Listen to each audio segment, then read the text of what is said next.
How's it going, everybody? Welcome back to Devin the Beer. Here with me and Zach. The week leading into UFC 271. Lots to discuss. A lot of good fights happen. This is a couple days removed from the Strickland versus Hermanson UFC Fight Night, and let's go ahead and get right into that. Yep, there's some pretty solid fights on the prelims. We got to see a lot of cool finishes too. Some of them being knockouts, some of them being submissions. So we had Chitty Bang and Joe Kwani. He got a pretty sweet knockout in the first round. I was pretty happy with that. I'm a big fan of his. You had Philip Rowe knock out Jason Witt with some pretty quick punches. I'm a fan of Jason Witt, so Philip Rowe looked amazing. And we had a finish for Brendan Allen on Sam Alvey. So I assume that's it for Sam Alvey. Hopefully. Yeah. So And then Miles Johns got put to sleep by John Castaneda. that was a great arm triangle, man. Yeah. And that fight was a good header for the prelims as well. They had the prelims and they threw down. Miles Johns did his best to defend it. He throws that overhand right really well. Yeah. Yeah, it's crazy how good he is at it. He looked pretty good. John Castaneda was just ready for him, though. Yeah. So I was pretty happy with that prelim. Yeah. That was very entertaining. And then to open up the main card, we had Julian Arosa and Steven Peterson. Yep. And that was a war. Dude, amazing fight. Like Sam that. Alvey was in the main card. Yeah. I'm just remembering that. Anyway, we don't have to talk about that anymore. So, but yeah, no, that was a fun fight. Fight of the night for sure. Yeah, leading into this fight, and it did win fight of the night, by the way. Yeah. And so, leading into the fight, there was some tension. Steven Peterson missed weight. I forgot how much he had missed by, but and Julian Arosa told him at the weigh-ins to his face, he's like, how are you gonna beat me tomorrow? You can't even beat yourself, because he just couldn't get all of his pieces together to cut weight, which always sucks to see. But whenever you go out there and put on a performance like both these guys did, it kind of excuses that in a way. Yeah, I like to say, well, you know what, man? Like, yeah, he came in there ready, and he knew he had a point to prove. If he would have won, though, I think there would have been a little bit of an uproar on him winning. Yeah, it's always kind of an issue when you miss weight, and then you go out there and get to finish. Yeah, and real early, it's like, well, yeah, you didn't have to like drain yourself like that guy did. So. Yeah. Exactly. So, I at first I didn't really agree with the decision, but I mean, it was a catch weight at 149. That's what it was. So 4 pounds off. Yeah. And so, what's that? Sheesh. Yeah, come on, man. That's a lot, dude. Yeah. So, professional, right? Something like that, I guess. But it was an all around good fight. One of the things that I had learned though is, so for receiving fight of the night, they both received $50,000. But because Steven Peterson missed weight, he has to give his $50,000 to Julian Arosa. So if you are friends with Julian Arosa and you need some cash, make sure to give him a call, because he just walked away with $100,000. Probably like 150. Yeah. If he gets the win bonus and the show bonus. Yeah. Or the show pay and the win bonus. He got all his bonuses that night, and he definitely deserved all of them. So yeah, that brings us to the Brian Battle and Tresean Gore. I don't know if you'd call it a rematch, but set to match for the second time, and this time it happened.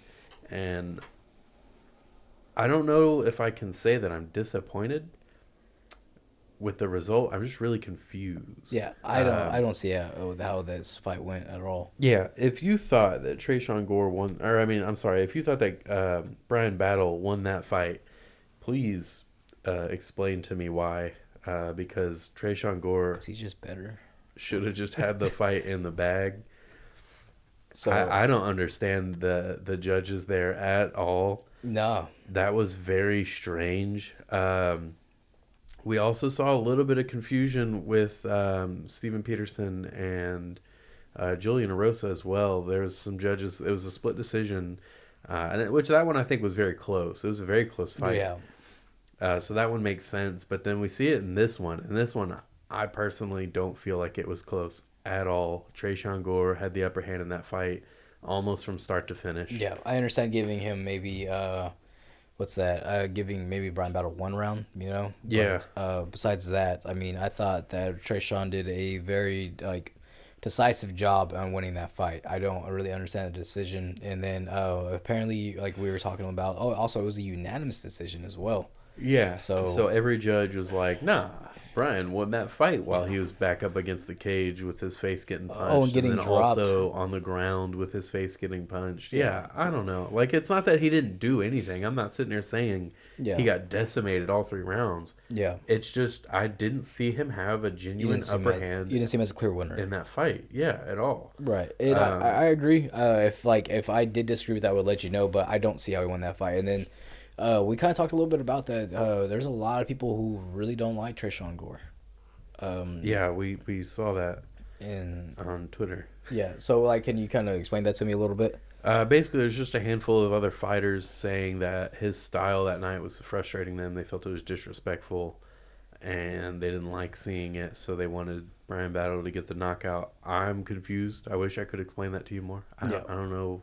Yeah, what to say, though. I don't know what they saw. Maybe he was playing with his food too much, Maybe. And could have got the finish and didn't go for it. So, but either way, I think we'll definitely see Trishawn Gore in the UFC. Now we have Brian Battle, the Ultimate Fighter winner, who is now 2-0 in the UFC. Yeah. So, I mean, it's one of those things where you got to see each other again. Find the positives in that kind of situation. But, yeah. So I think we saw a fantastic knockout for Shavkat Rakhmonov. Probably messed up that first name. It's okay. So sorry. They got every fucking letter in their name. It's okay. And then he defeated Carlson Harris with a spinning hook kick. Put him on the ground and then finished him off there. So good. That dude is so freaking fun to watch. Training over at Sanford MMA. Yeah. That's insane, dude. They need someone too. Yeah, right there with Henry Hooft and Greg Jones. I mean, they're running out of people to make them look good. Yeah, they are, because they're all leaving and going to Trevor Whitman. So I'm happy to see just a fun fighter. So, but yeah, man, it's just another one of these European guys that are just coming in and just doing phenomenal. And so we're just gonna kind of see what happens with him next. I'm excited to see what happens with what his next fight will do. He's climbing up the rank. He's relatively quick as well with the way he's running through these guys.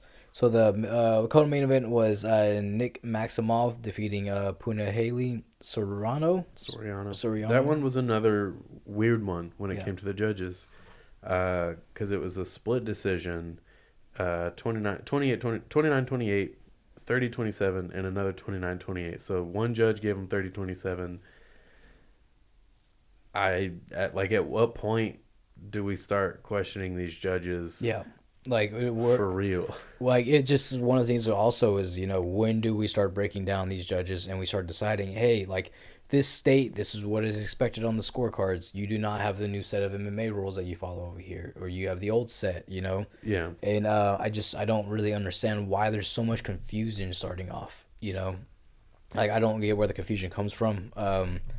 But then again, you see these people who are judging, and they've been judging for a very, very long time. Like, it just, I don't know, it doesn't make sense to me. But besides that, it was a good co-main, but the main reason why we're here was to talk about Sean Strickland's performance against Jack Hermanson, and this was a pretty good fight. It was really hard to keep the pace of Arosa and Peterson, but it was a good fight. One of the things that leading after this fight was that Strickland had said is he was fighting for a performance bonus, and he knows that he didn't really keep his word, and this is his quote, not mine, fought like a pussy. So he didn't really throw down like he wants to. I mean, Sean Strickland is the type of guy that talks about he wants to die in that cage, or he wants to kill someone in that cage, and it wasn't that, but it was a smart performance by him. Yeah, it really was. I don't know what he was trying to go for with all the "I'm gonna kill you" trash talk, but it's like, you went out there and won. Good for you. It's good to see that you're growing as a fighter. That's where I kind of start to question his durability, because we know that Jack Hermanson is very durable.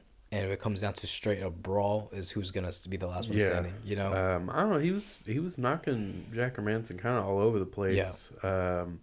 And when Jack Hermanson would connect, you would see that it would definitely affect Sean Strickland, but it wouldn't affect him as much as it did the other way around. Right. But that fight was pretty cool. Jack Hermanson actually at the end said that he apologized for his performance, and he was like, "Oh yeah, I'm sorry, I just couldn't get that guy to the ground. I don't know what to do." And he was like, best of luck to Sean on murdering his next opponent. So, it was some good sportsmanship there. I Yeah. liked that. Yeah, and they were friends coming into the fight as well. And Yeah. so it's always fun to see that, to see these guys really get at it.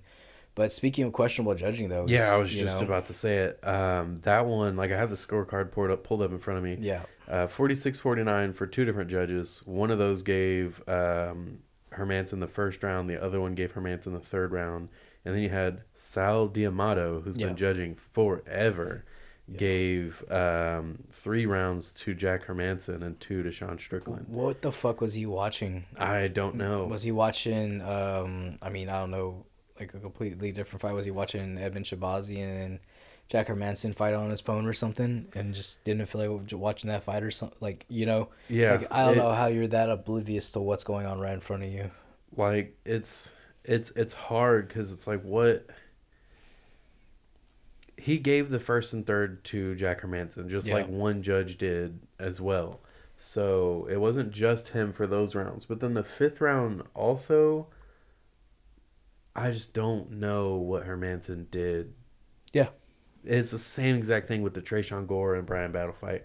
It's not that I think Hermanson looked bad. Yeah.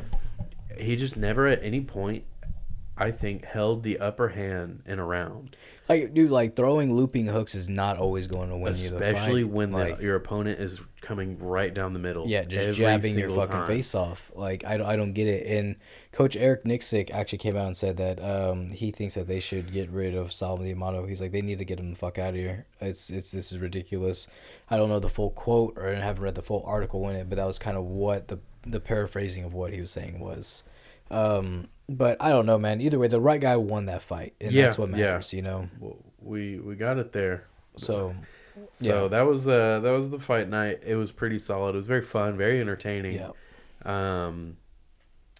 Like we said it was a sleeper card, and I think it proved that because that was a fun card. Yeah, it was. So leading from that, this weekend, February 12th, will be a rematch. It will be Robert Whittaker taking on Israel Adesanya in Houston, Texas.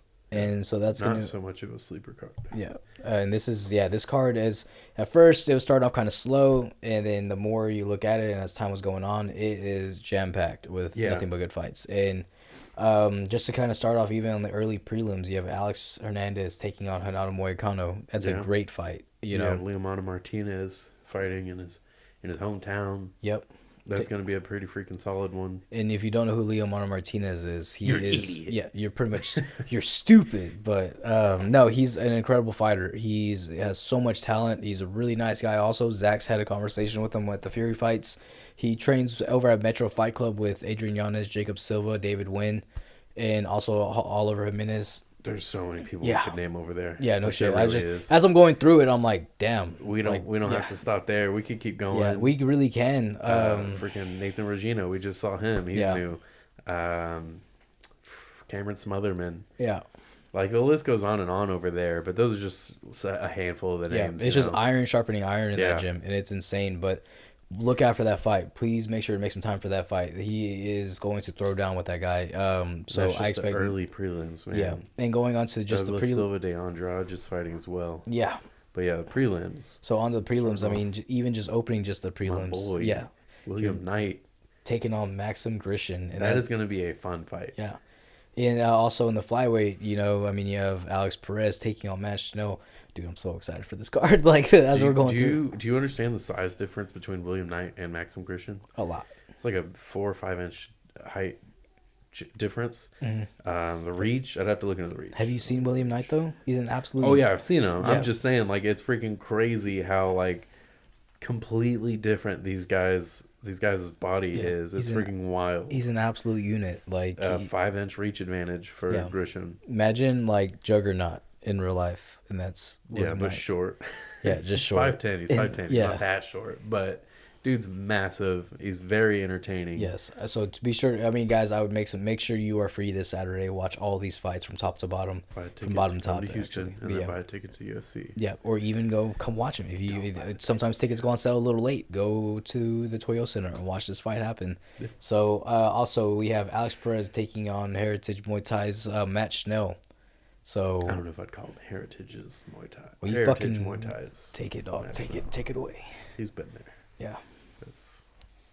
But I was just trying to nonetheless, pay we're homage to the excited boys, about- dog. Go ahead.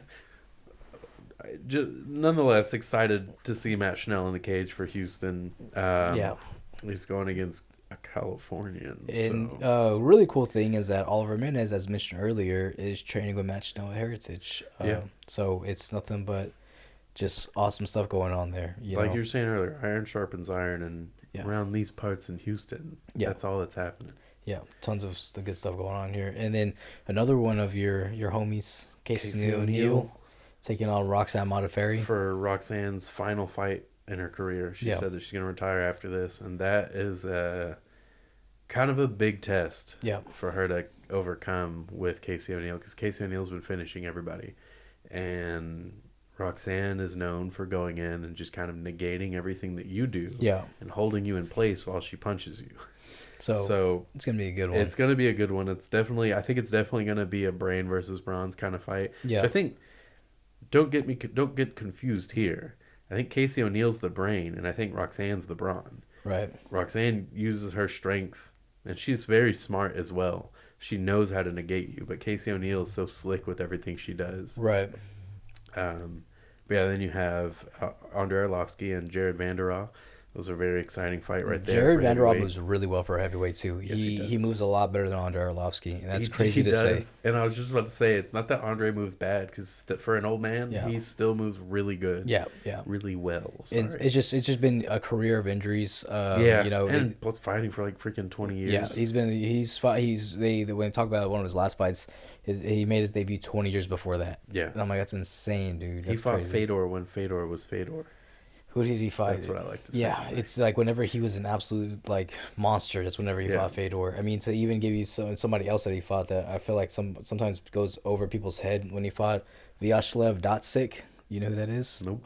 Look him up. Check it out. He is like he's a Tell fucking. us, Devin. Tell us. So Vyacheslav Dotsik is a convicted felon out of Russia. Oh, and, okay. No, yeah, I do. Yeah, know. we talked about him on here. We talked about him on the show. Yeah, he's freaking crazy, man. So more onto the main card on this packed card, we have Bobby Green take on Nazareth Hakparas. And so that's gonna be a banger. Those guys throw down. I think Nasrat's kind of needs another big name because he's coming off that win against Dan Hooker. I think people just weren't impressed with it. Lost. Yep.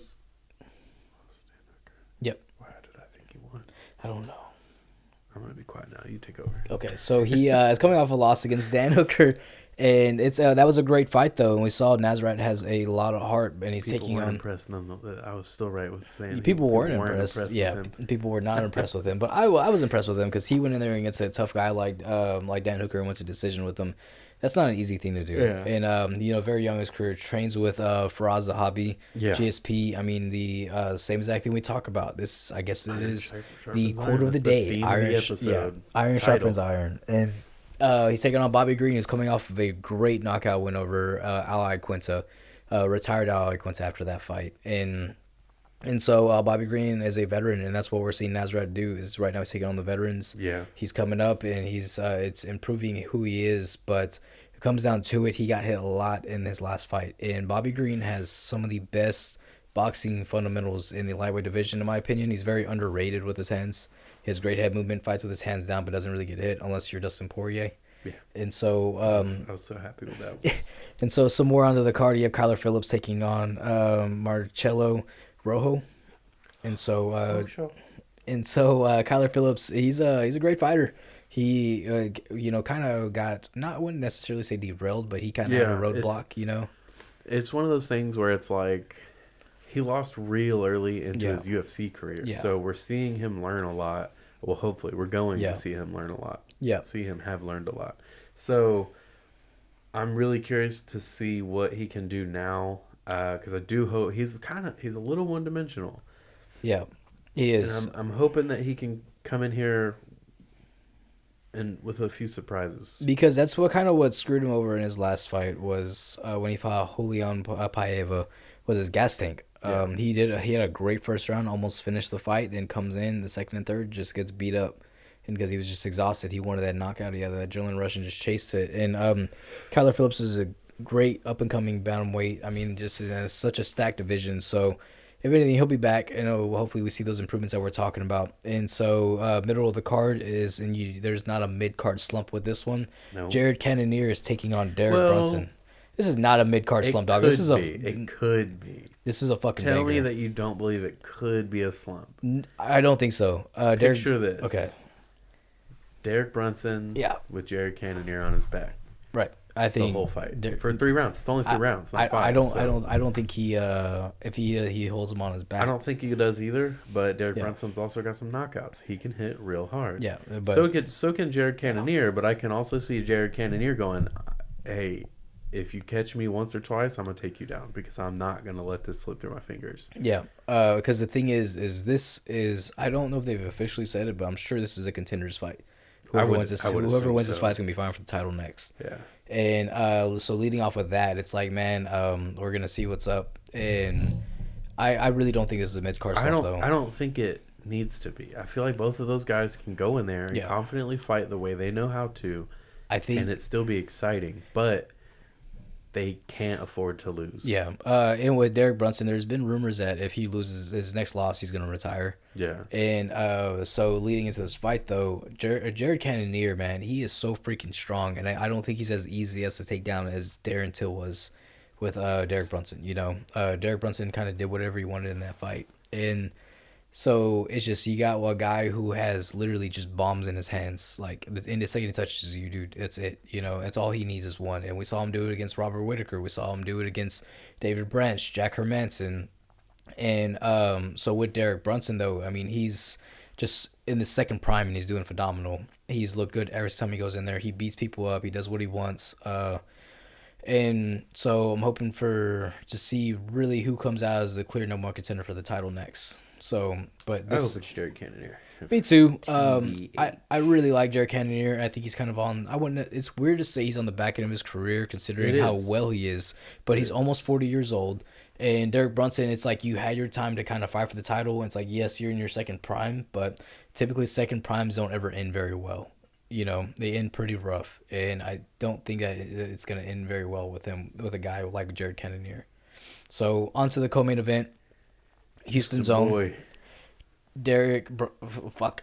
Derrick Lewis taking on Derrick Lewis taking on Tai Tuivasa. Yeah, that's gonna be a fun one. That I hate to say it, but I hope we don't see a shoey that night. I feel like we still will, no matter who wins. Yeah. Derrick Lewis is gonna freaking do one. Someone's getting put in a body bag. Yeah. Someone's going to sleep. This shit's gonna have nuts in it. Like, it's gonna be intense. I was watching Deadpool. Okay. Yeah. And so someone's gonna get put in a body bag, 100%. So it's like there's gonna be a 187 Saturday night. There's no way that fight goes to decision. Yeah. And I know with heavyweights sometimes you never know. Yeah. That fight does not go to decision 10 times out of 10. There's no way. Man, it's crazy. And the thing is, you have two guys who pretty much kind of fight the same, but I think I would give the speed edge, of course, to Tai Tuivasa. Yeah, I would think Tai Tuivasa, just like with all of Derrick Lewis's fights, Tai Tuivasa is going to have most of the edges. Yeah. Derrick Lewis just has the edge that, like, really matters. He's a real-ass motherfucker. That's what his edge is. So, I'm sorry. Basically it. Yeah. The power. Yeah.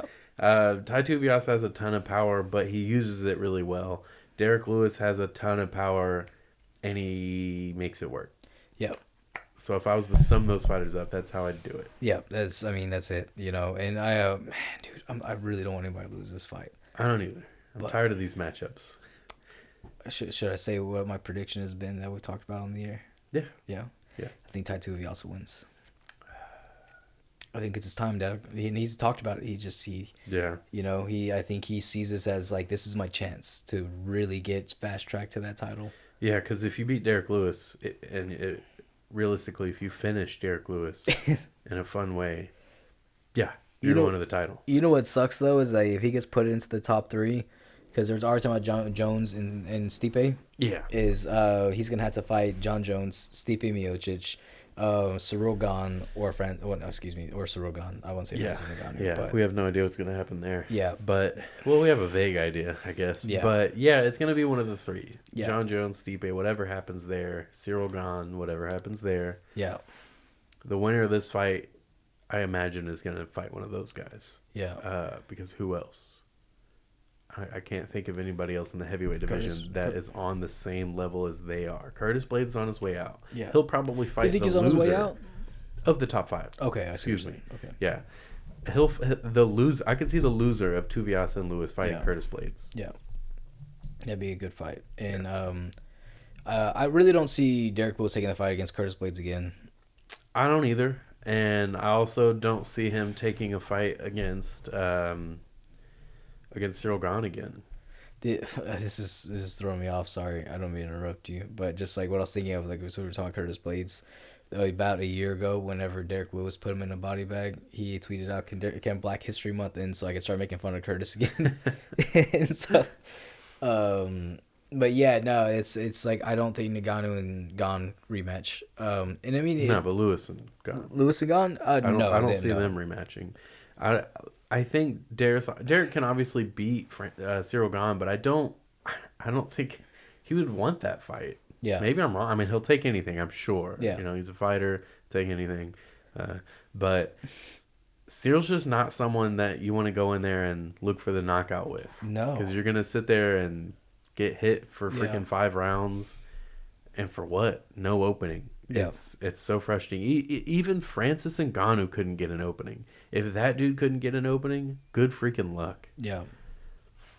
So, yeah, man. I mean, that's just looking into that. So, main event. Ooh. We have the Stylebender, Israel Adesanya, the UFC champion, middleweight champion of the world, taking on Robert the Reaper Whittaker. Yeah. Bobby Knuckles. And in a rematch. We have our prediction. We've talked about this once or twice on here, but we talked about it pretty extensively off the air. I need to ask you about something also. All right. Okay. Well, after this. Yeah. So our prediction is this. I'm just going to say our prediction because, back then we had said if Robert Whittaker comes out in Southpaw, he's got this fight. Yeah. And now there's leaked footage of him training in Southpaw, which I'm not saying that means that he's going to go out there in Southpaw, but it's a strong indicator of what he's really working on. Yeah. Working in Southpaw. Yeah. So this goes out to you, Bobby Southworth. Yeah. Robert Whittaker goes out there in Southpaw. What do you think? Second, third round? Probably knockout? Second round. Pretty early. No. And we understand that is a bold prediction. Yeah. But Robert Whittaker is a very smart fighter. People called him the next GSP for a reason. You don't remember that?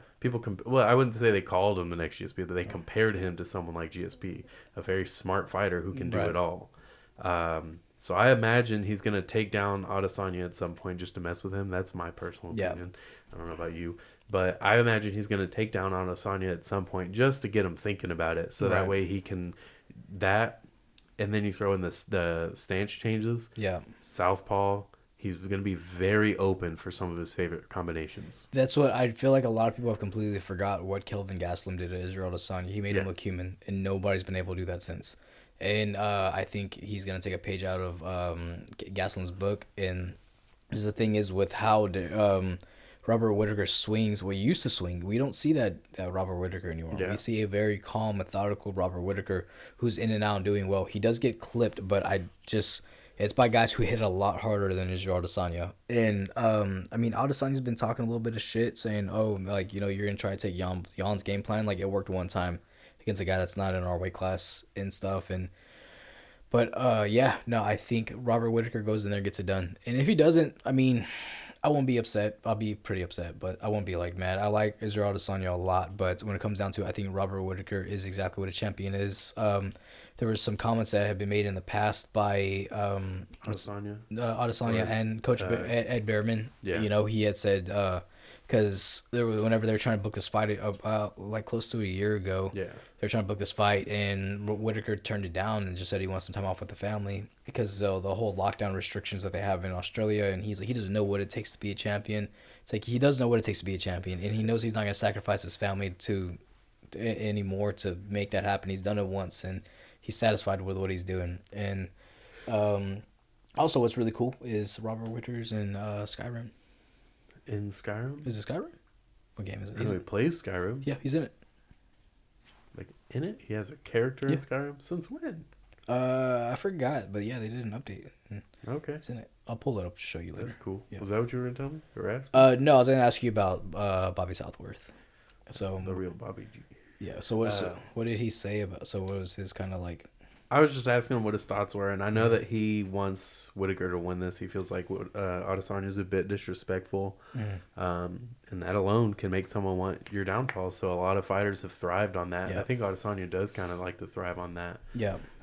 He's a skinny kid who got bullied, and now he gets to be the bully, and he's going to take full advantage of that. He was sitting in the nosebleed, and now he Yeah. makes nosebleeds. Yeah. Yeah.